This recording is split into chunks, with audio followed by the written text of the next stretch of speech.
Across town, Victor Halle sat in his opulent penthouse office, a glass and steel cage overlooking a city he felt he owned. The skyline, once a symbol of his triumph, now seemed to mock him. His phone, a sleek black monolith on his mahogany desk, buzzed relentlessly. But these weren't calls of congratulations or praise, the kind he was accustomed to. They were sirens of disaster. Each buzz was another problem, another fire to put out. Stock tickers on his multiple screens bled red. A major acquisition was on the verge of collapse. A carefully buried scandal had somehow clawed its way into the headlines, its ugly details spreading like wildfire across social media. Investors, once eager to sing his praises, were now a chorus of nervous whispers and panicked emails. With a roar of frustration, Victor slammed his fist on the polished surface of the desk. The impact sent a tremor through a stack of meticulously arranged papers. How did this happen? He snapped, the question echoing in the cavernous room. He wasn't just asking about the stock market or the scandal. He was asking how his perfectly constructed world could suddenly show so many cracks. His assistant, a young woman named Clara, who had mastered the art of being both invisible and indispensable, hesitated at the doorway. She clutched a tablet, her expression a mixture of fear and professional duty. "Sir," she began, her voice careful and measured, "it's public perception. The narrative online is turning against the company." Victor spun his leather chair around to face her, his eyes narrowed. "Public perception? What does that even mean?" "We're a multi-billion-dollar corporation, not a high school popularity contest. Our numbers speak for themselves." Clara took a tentative step forward. "They're saying the company. And you, sir?" "Lack heart." She braced herself for the inevitable explosion. Victor let out a short, incredulous scoff. "Heart?" he repeated, the word tasting like poison. "Heart doesn't build empires, Clara. Ruthless efficiency does.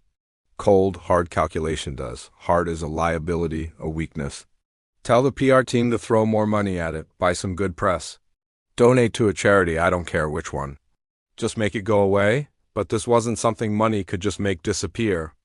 Just as he spoke those words, a new notification pinged on Clara's tablet. She flinched and her eyes widened. "Sir, you need to see this." She turned the tablet toward him. On the screen was a video. The quality was grainy, clearly filmed on a smartphone from across a crowded room.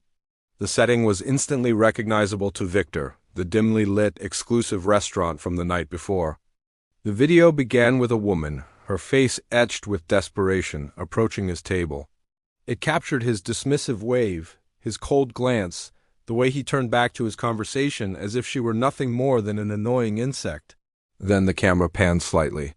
It caught Ethan, the young artist from the next table, rising to his feet. It zoomed in as he spoke to the woman, his expression one of genuine concern.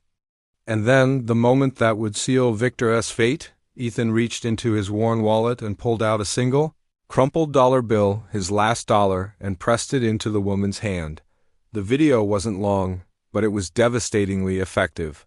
It was raw, it was real, and it told a story more powerful than any press release Victor's team could ever craft. And then came the caption, stark white letters against a black background. He had billions, he gave nothing. He had $1. He gave everything.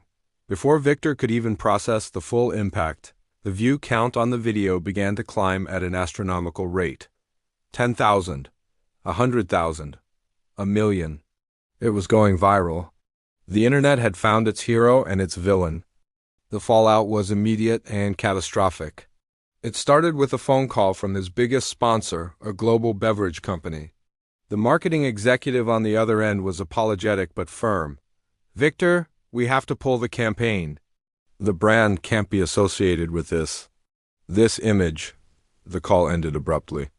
Then another call, and another. One by one, his sponsors, his partners, the very pillars of his business empire, began to pull away. They cited morality clauses, brand integrity, public backlash. It was a domino effect, and Victor was at the center of the collapse. His internal communications channels were in chaos. An email chain, accidentally forwarded to him, showed employees discussing the video. Words like ashamed, disgusted, and soulless jumped out at him. By noon, the first wave of resignations hit. Talented executives, loyal team members he had poached from rivals, were walking away. They didn't want to be associated with a company or a man so completely devoid of basic human decency. Victor's name, once a synonym for success, power, and genius, was now being dragged through the digital mud. Memes were created superimposing his face onto classic movie villains. Hashtags like #Billionaire Heartless and #Victor the Vulture trended worldwide. He became a symbol, not of wealth, but of cold, calculating indifference. He stared at his reflection in the dark glass of the window.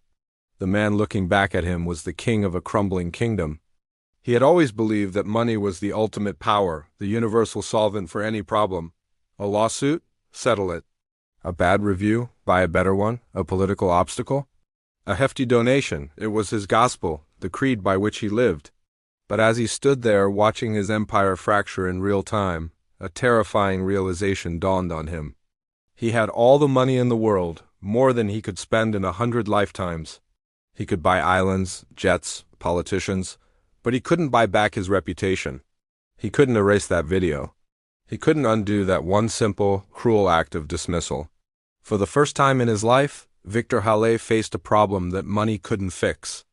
The market he had so expertly manipulated was the market of human emotion, and it had turned against him with a vengeance.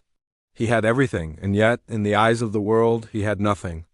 And in the silence of his penthouse, surrounded by the useless symbols of his wealth, he felt utterly and completely bankrupt.